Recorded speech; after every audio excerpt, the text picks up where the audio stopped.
Hi everyone. Sorry I couldn't be in class for my presentation. But anyway, my study was on my cousin. His name is Vicente Montana.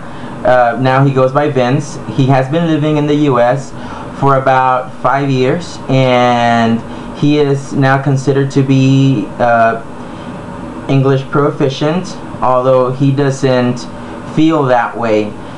And what I found very relevant about my study is that a lot of kids may be in his situation and they may be at disadvantage compared to native speakers in a mainstream classroom. He does excellent when he gets tested. He did very good with the Woodcock-Munoz language survey.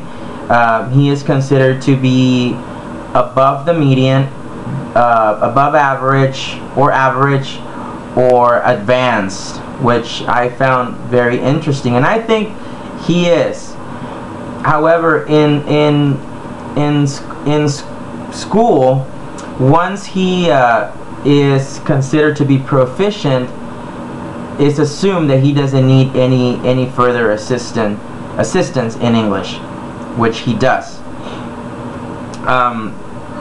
All of all of the tests on the Woodcock-Munoz language survey were good. I don't necessarily agree that this is an excellent tool. First of all, the analogies, for instance, I think they may be difficult for a native speaker as well. In regards to speaking, I think the story recall evaluates the ability to memorize rather than language abilities, and the picture vocabulary includes some items that even a native speaker wouldn't know what they are for or what they're called, but they may have cultural relevance for that matter. Reading, pronunciation was evaluated, but it fails to evaluate reading comprehension as a whole, I feel, the Woodcock-Munoz. And in regards to writing, the punctuation errors that Vince made could have been made by the native speaker as well. Now, we used songs for the informal evaluation of listening, and what was funny, and he tells me that he has this problem, he isn't able to understand the meaning of a lot of songs. Although he knows the words, if he reads the lyrics, he isn't able to understand the song when it plays.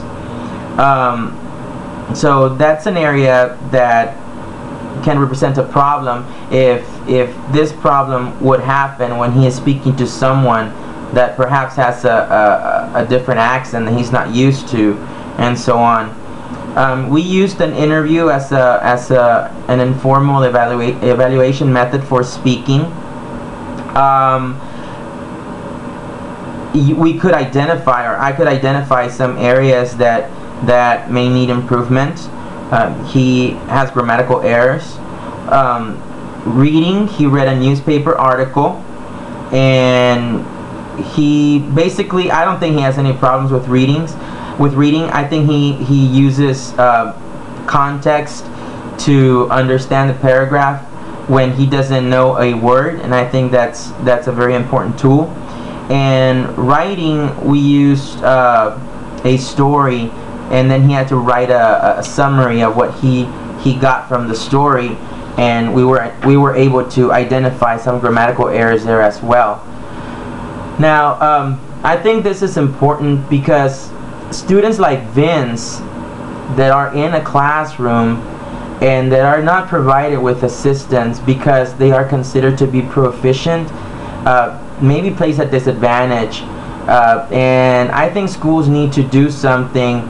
I even did a search on the internet to try to see if there's anything for those students. A student would have to go outside of school to have access to these programs, and I think that's pretty unfortunate. I think he's very smart. I think he has been doing great in school, but I think he needs to dedicate more time than a normal student would.